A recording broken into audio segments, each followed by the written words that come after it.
China is vast, and its waterways provided the most efficient means of transportation over such great distances.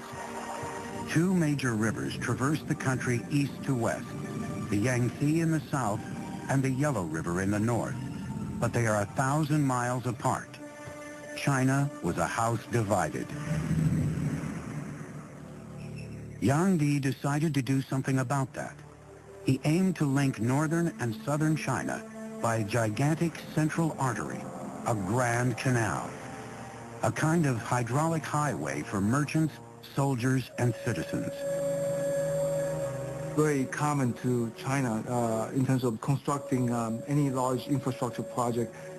They would look at existing waterways and try to find area where they could connect and link the entire canal. They want to take advantage of the natural geography.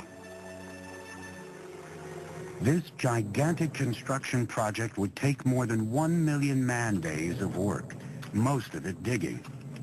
Living and working conditions were horrendous, harsh and primitive. Tens of thousands died of starvation, fatigue, and illness. Many were simply beaten to death by overseers.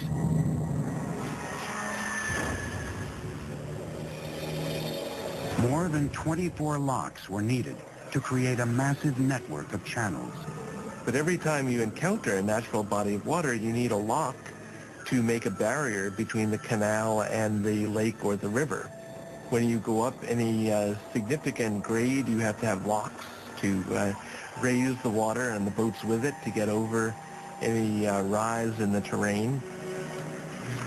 It took 5 million workers over 6 years to build the Grand Canal. When it was built, it stretched 1,200 miles, and it was the longest and most ambitious canal project that had ever been enacted on the Earth up to that time.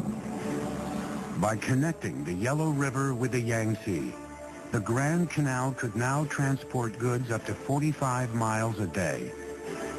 Major cities along the canal grew into silk, porcelain, and cotton centers. Merchants and artisans supplied manufactured goods to opening markets throughout the entire country. Economically speaking, it made interregional trade much easier, as well as providing work for a lot of people, building it, maintaining it, working on it, transporting goods and people up and down it.